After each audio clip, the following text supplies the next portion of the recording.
வரலாறு படிப்பதற்கு மட்டுமல்ல படைப்பதற்கும் தான் என்கிற தலைப்பை முன்வைத்து நாம் தமிழர் கட்சியினுடைய மாணவர் பாசறை மாநில கலந்தாய்வு கூட்டத்திலே கடலலை போல் திரண்டு இருக்கக்கூடிய என் உயிர் உறவுகளே, நாம் தமிழர் கட்சியினுடைய தலைமை ஒருங்கிணைப்பாளர் அண்ணன் சீமான் அவர்களே, திருச்சி மாவட்ட பொறுப்பாளர்களே, உங்கள் அனைவருக்கும் என்னுடைய அன்பும் வணக்கம். நாம் தமிழர் கட்சியினுடைய மாணவர் பாசறை மாநில கலந்தாய்வு, இங்கே நாம் ஆயிரக்கணக்கான மாணவர்கள் அமர்ந்திருக்கிறோம். அறிவிச்ச மாணவர்களே, என்னுடைய உறவுகளே, தமிழ்நாட்டிலே ஒரு அரசியல் கட்சி மாணவர் பாசறை என்று வைத்து உண்மையிலேயே அந்த பாசறைய மாணவர்களுக்கு பொறுப்பை கொடுத்திருக்கிறது என்றால் அது நாம் தமிழர் கட்சி மட்டும்தான். நீங்க திமுகலையோ அதிமுகலையோ, என் நண்பர் சொன்னால பேரறிவாள எல்லாம் 37, 47, 50 வயசுலாம் இருப்பாங்க, பூரா பிபி பேஷண்ட். அவர்களை வைத்துக் கொண்டு மாணவர் அணி என்று வைத்திருப்பார்கள். இப்ப புதிதாக வந்த அந்த விசிலடிச்சா கொஞ்சம் கட்சிகளை எடுத்து பார்த்துட்டோம் சொன்னா அங்க இருக்கக்கூடிய மாணவர்கள் எப்படி இருப்பாங்க? மரத்து மேல ஏறிக்கட்டும், டிரான்ஸ்பார்மர்ல ஏறிக்கட்டும், காவலர் கையை கடிச்சுக்கிட்டும், செய்தியாளர் சேகரிப்பு செஞ்சாங்கன்னா இன்னும் நாக்க காட்டிக்கிட்டும், இப்படி மண்ட கலந்து போய் திரிவாங்க. ஆனால் நாம் அப்படி அல்ல. நாம் உளமாற ஒரு சித்தாந்த புரிதலோடு, கொள்கை கோட்பாட்டோடு, உண்மையிலேயே ஒரு இலக்கோடு நாம் வந்திருக்கிறோம். அப்ப அவர்களுக்கும் நமக்குமான வேறுபாடு என்பது, அவர்கள் எந்த நோக்கமும் அற்ற ஃபர்ஸ்ட் டே ஃபர்ஸ்ட் ஷோ பார்த்து கட் அவுட்டுக்கு பாலாபிஷேகம் செய்து வந்த கும்பல். ஆங்கிலத்தில் ஒரு பழமொழி உண்டு, goals are free, dreams have a cost அப்படின்னு. கனவு என்பது இலவசம், இலக்கு என்பது அதற்கு ஒரு விலை உண்டு. அவர்கள் காணக்கூடியது வெறுமனே கனவு, முதலமைச்சர் நாற்காலிக்கான கனவு. நமக்கு இருப்பது இலக்கு. நாம் அடைய இருப்பது தமிழ் தேசிய இனத்தினுடைய விடுதலை என்கிற உயரிய இலக்கு. அதனால் நாம் சில விலைகளை கொடுத்தே ஆகணும். ஏச்சு பேச்சுகளுக்கு ஆட்படணும், விமர்சனங்களுக்கு ஆட்படணும், அவதூறுகளுக்கு தலைப்படணும், சகிப்புத்தன்மையை வளர்த்துக்கணும். ரொம்ப ரொம்ப முக்கியம். ஒரு சில செய்திகளை மட்டும் சொல்லி நான் முடிக்கிறேன். அரசியலுக்கு மாணவ பருவத்தில் யாராவது போனோம்னா, நீ உனக்கு படிப்பு நாசமா போயிடும், எதிர்காலம் நாசமா போயிடும், அரசியல் போய் ஏன்டா லைஃபை தொலைக்கிற அப்படின்னு அட்வைஸ் பண்ணுவாங்க. எனக்கும் பண்ணாங்க. அண்ணன் சீமான் அவருடைய கரத்தை பிடிக்கும் போது 17 வயது, எனக்கு ஓட்டுரிமை கூட கிடையாது எனக்கு. அப்ப அந்த 17 வயதுல அதற்கு முன்பாக என்னை பார்த்தவர்கள் இன்றைக்கு என்னை பார்க்கிறவர்கள், இது ரெண்டையும் பார்த்துட்டோம்னா, டே அந்த அபுவாடா நீ, படிக்காமல் பள்ளிக்கூடத்துக்கு போகாமல் அனுநேரமும் விளையாட்டு பொழுதுபோக்கு என்று இன்னைக்கு விஜய் கட்சிக்காரர் எப்படி சுத்துறோம்னா அதே மாதிரியே சுத்திட்டு இருந்தவன்.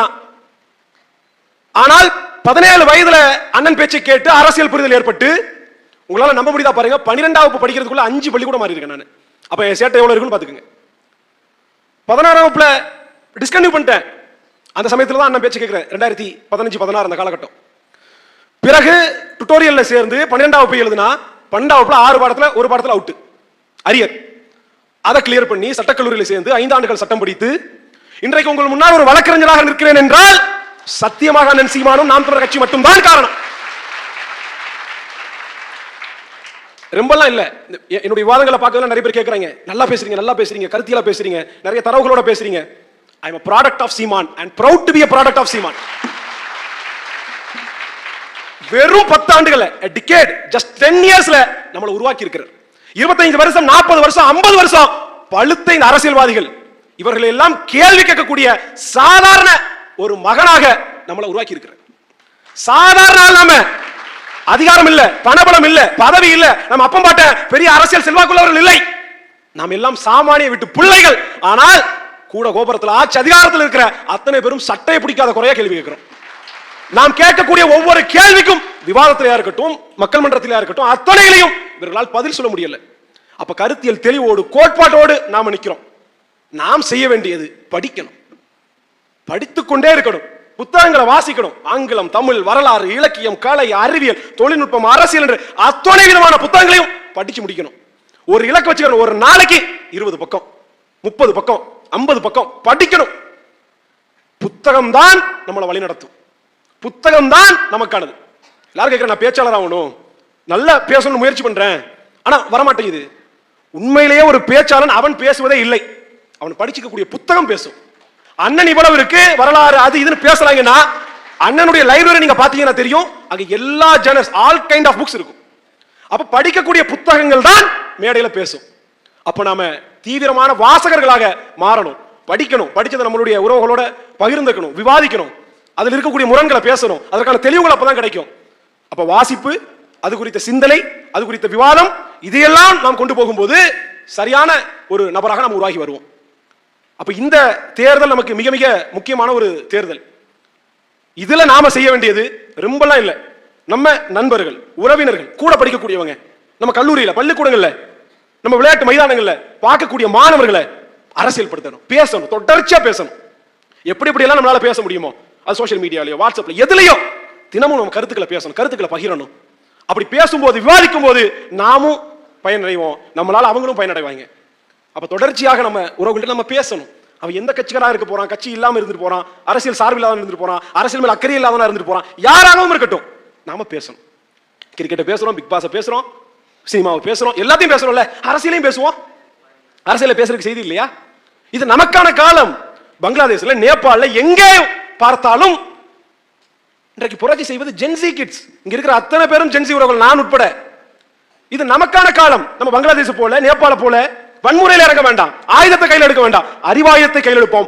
ஆயுதத்தை விட அறிவாயுதம் சிறந்த ஆயுதம். ஆயுதத்தை வீழ்த்திடலாம், அறிவாயுதத்தை வீழ்த்த முடியாது. ஆயுதம் தற்காலிக தீர்வு தரலாம், அறிவாயுதம் தான் ஒரு நூற்றாண்டுக்கான தீர்வை தரும். அதனால அறிவாயுதத்தை ஏந்தி நாம பேசணும், படிக்கணும். ஒரே ஒரு விஷயத்தை நம்ம நல்லா கத்துக்கணும். தலைமைக்கு கட்டுப்படுதுன்றது ஒரு இயக்கத்துல ரொம்ப ரொம்ப முக்கியம்.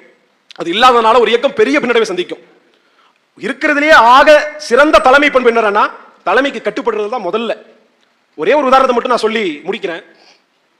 தென்னாப்பிரிக்க விடுதலை போராளி நெல்சன் மண்டேலா தன்னுடைய கருப்பின மக்களுக்கு சமத்துவம் கிடைக்கணும், சம உயர்வு கிடைக்கணும் அப்படின்றதுக்காக போராடுறாரு. அன்றைக்கு இருந்த ஆப்பிரிக்க வெள்ளை அரசு நெல்சன் மண்டேலாவை 27 அரை ஆண்டுகள் சிறைப்படுத்துது, தொடர்ச்சியான சிறைச்சாலை. சிறைனா இந்த மாதிரி இல்ல, தனிச்சிறை, தினமும் காலையிலிருந்து மாலை வரைக்கும் கல்லு உடைக்கணும், ஒரு பத்திரிகை செய்தித்தாள் படிக்கிறது கூட அனுமதி கிடையாது, புத்தகங்களுக்கு அனுமதி கிடையாது. 6 மாதத்திற்கு ஒரு முறை தான் குடும்பத்தில், அது மனைவியோ மக்களோ யாராவது ஒரு ஆளை சந்திக்க முடியும். 6 மாதத்திற்கு ஒரு முறை தான் ஒரு கடிதம் எழுத முடியும். அந்த கடிதம் கூட 500 வார்த்தைகளுக்கு மிகாமல் இருக்கு. சிந்திச்சு பார்க்க முடியுதா ஒரு சிறை எவ்வளவு கொடுமையானதா இருந்திருக்குன்னு? அப்படிப்பட்ட கொடுஞ்சிறையை அனுபவித்து நெல்சன் மண்டேலா 27 வருஷம் கழிச்சு வெளியே வர்றாரு. 72 வயசு அந்த கிழவனுக்கு. அந்த கருப்பு ரோஜா கிட்ட ஆப்பிரிக்க பத்திரிகையாளர்கள் கேள்வி கேட்கிறாங்க, நெல்சன் மண்டேலா, இந்த கருப்பின மக்களுக்காக நீங்க 27 ஆண்டுகள் சிறையில் இருந்துட்டீங்க, நீங்க உங்களுடைய அரசியல் செயல்பாடுகள் அடுத்தடுத்து எப்படி இருக்கும்?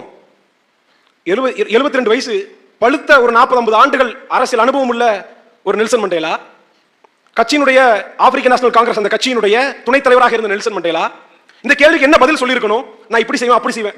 நெல்சன் மண்டேலா சொல்லவில்லை.